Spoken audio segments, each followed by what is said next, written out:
महाराष्ट्र के कोकण क्षेत्र में मुंजा नाम का एक भूत का प्रकार रहता है। मुंजा एक ब्राह्मण लड़के का भूत होता है जिसकी मृत्यु उपयन यानी कि मुंजा होने से पहले ही हो चुकी होती है। वैसे तो छोटे बच्चे की इच्छाएं इतनी दृढ़ नहीं होती, लेकिन कुछ बच्चे जल्द ही इच्छाओं के अधीन हो जाते हैं और ऐसा ब्राह्मण बच्चा जिसकी कोई दृढ़ इच्छा अधूरी रह जाए, मरने के बाद वह मुंजिया बन जाता है। मुंजा या तो पीपल के पेड़ पर वास करता है या कोई कुएं में। ज़्यादातर मुंजा लोगों को कोई तकलीफ नहीं देते, लेकिन कुछ ऐसे भी होते हैं जो लोगों का जीना मुश्किल कर देते हैं। अमावस की रात थी, सब तरफ अंधेरा और खामोशी छाई हुई थी, लेकिन गांव के बाहर तात्यासाहेब पाटिल के बाड़े के आंगन में कुछ मंत्रों का जाप हो रहा था। 200 साल पुराने पीपल के पेड़ के नीचे कुछ खौफनाक रस्म हो रही थी। पेड़ के नीचे सोजरबाई, उसका पति तात्या साहब और उसकी 2 नौकर दानाजी और आनाजी और एक छोटी लड़की बंधे हुए हालत में एक काले पत्थर पर छाती के बल पड़ी हुई है। उसका मुंह बंद है। आनाजी उस लड़की को उस पत्थर पे दबाए खड़ा है और दानाजी के हाथ में कुल्हाड़ी है। उसके पीछे सोजरबाई अग्नि के सामने बैठी है और उसका पति बगल में खड़ा होकर तमाशा देख रहा है। सोजरबाई कहती है, हे ताड़नहार, मैं तुम्हें इस कुंवारी लड़की की भेंट चढ़ा रही हूँ। कृपया इसका खून पीकर अपनी प्यास बुझा और इसकी आत्माओं के साथ अपनी इच्छाएं पूरी करो और बदले में मेरी मनोकामना पूरी करो। उसके बाद सोजरबाई अपने हाथों से अपनी गले पे इशारा करती है और धनाजी उस बच्ची के गले पे कुड़हाड़े मारता है। धनाजी के चेहरे पर खून के छींटे उड़ते हैं और लड़की का कटा सर जमीन पे गिरता है। और तभी सोजरबाई कहती है, लड़की को छोड़ो और जल्दी से बाड़े के अंदर भागो, वो आता ही होगा और मुड़कर बिल्कुल भी मत देखना, वरना उसका निवाला तुम बनोगे। और उसके बाद सभी लोग भागते हुए बाड़े में चले गए। दूसरी तरफ उस पीपल के पेड़ के ऊपर कुछ हलचल हो रही थी और तभी मुंजा ने जमीन पर छलांग लगाई। वो चारों तरफ अपनी नजरें घुमाने लगा, यह तसल्ली करने के लिए कि कहीं उसे कोई देख तो नहीं रहा। और तभी उसे दूर एक पेड़ के नीचे किसी आदमी के होने की भनक लगी और वो फिर वापस पीपल के पेड़ पे चला गया। वह आदमी मुंजा को देखकर बहुत डर गया था। गांव के बिरान में मिल रही कुंवारी लड़कियों की लाश के पीछे छुपा राज उसके सामने आ गया था। इसका मतलब उस पीपल पर एक मुंजा का वास है और पाटिल कुंवारी लड़कियों की बलि मुंजा को चढ़ा रहे हैं। लेकिन तभी उसे पेड़ के ऊपर से कुछ हलचल महसूस हुई। उसने ऊपर पेड़ पर देखा और उसके पैरों तली जमीन फिसल गई क्योंकि मुंजा उसी पेड़ पर आ गया था। वह डर के मारे चीखा, लेकिन तभी मुंजा ने उसके कंधे पर छलांग लगाई और उसकी गर्दन मरोड़ दी। लेकिन सोचने वाली बात तो ये है कि सोजरबाई कुंवारी लड़कियों की बलि क्यों दे रही थी। तो कुछ 8 महीने पहले की बात है।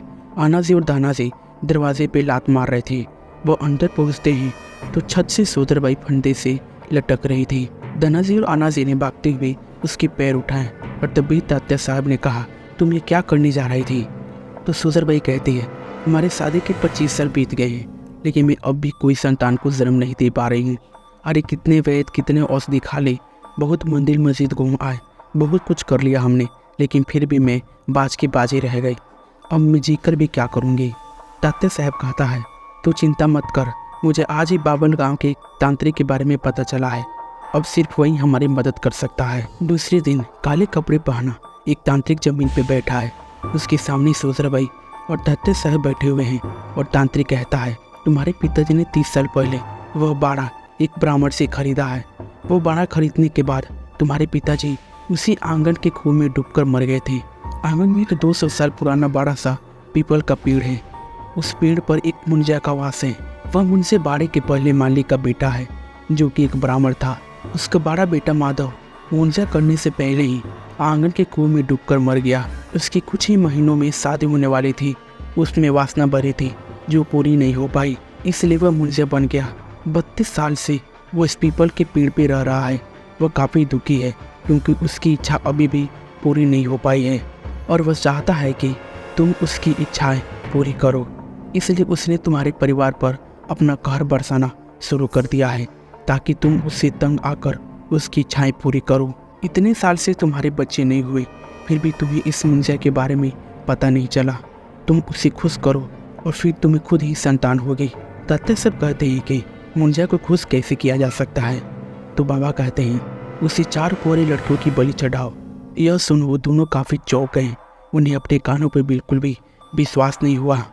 इसके बाद वे दोनों बाड़े पे आए बहुत विचार करने के बाद उन्हें यह तय किया कि वे मुंजिया को खुश करने के लिए 4 कुंवारी लड़कियों की बलि देंगे। तात्या साहब ने अपनी 2 वफादार नौकरों को बुलाया। आनाजी और दानाजी दोनों सगे भाई थे और पीढ़ी दर पीढ़ी उनके खानदान के मर्द पाटिल के यहाँ नौकरी करते आ रहे थे। तात्या साहब ने उन्हें कुंवारी लड़कियों को उठाने का जिम्मा दिया और उसके बाद वह आदिवासी गरीब गांव वाले और बंजर के कुंवारी बच्चे उठाने लगे। उन्होंने चौथी बलि चढ़ाई, लेकिन उसके 3-4 महीने बाद भी सुजरबाई पेट से नहीं हुई। यह देख वो फिर से तांत्रिक के पास गए। तब तांत्रिक ने कहा कि मुंजा अभी खुश नहीं हुआ है, वह तुम्हारा उसके प्रति पूरा समर्पण चाहता है और चाहता है कि तुम उसे तब तक कुंवारी लड़कों की बलि चढ़ाओ जब तक वह खुश ना हो जाए। तात्या साहब और सुजरबाई के पास और कोई दूसरा रास्ता नहीं था, इसलिए वो इसके लिए राजी हो गए और फिर बलि का सिलसिला शुरू हो गया। गरीबों की कुंवारी लड़कियाँ उठाई जाने लगी और उनकी बलि मुंजिया को चढ़ाई जाने लगी। मुंजिया उनके खून से अपनी प्यास बुझाने लगा। वह कुंवारी लड़कियों की आत्माओं के साथ न जाने क्या करता, इसकी खबर किसी को नहीं थी। इस इलाके में हो रहे हत्याओं से पूरा महाराष्ट्र दहल उठा था। लोग अपनी बच्चियों को दिन में भी घर से बाहर नहीं निकलने दे रहे थे। पुलिस इस पर अपनी जांच कर रही थी, लेकिन आरोपी कोई भी सबूत नहीं छोड़ रहा था।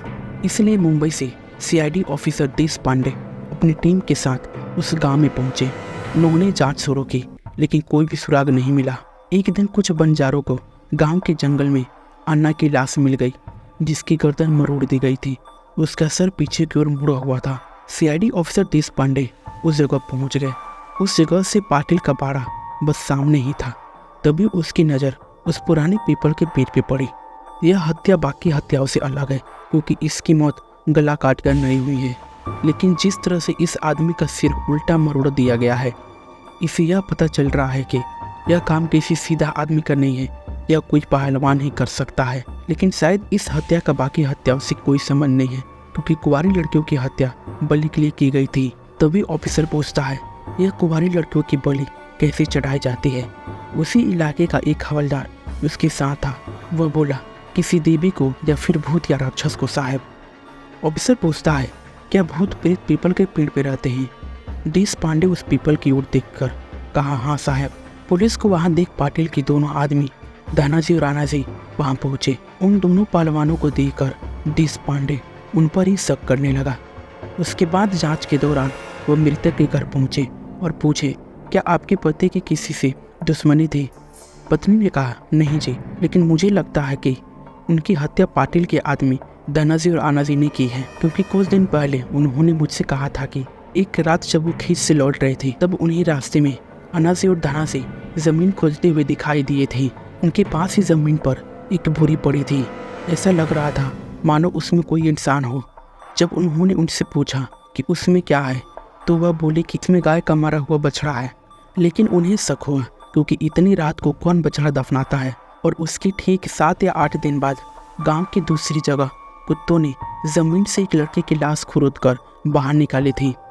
शायद मेरे पति उन पर ही नज़र रख रहे थे और उन्होंने कुछ ऐसा देख लिया था जिसके लिए उन दोनों ने उनकी हत्या कर दी। यह सुन ऑफिसर देश पांडे को हत्या की जांच में मजबूत दिशा मिल चुकी थी।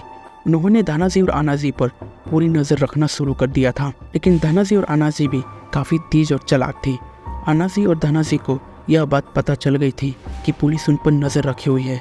शाम को वे बाड़ी के पिछले दरवाजे से बाहर निकले और जंगल के दूसरे गांव की तरफ गए। वहां से गुजरते वक्त उन्हें जंगल में एक औरत दिखाई दी, जो 9 या 10 साल के बच्चे के साथ जंगल में लकड़ियां जमा कर रही थी।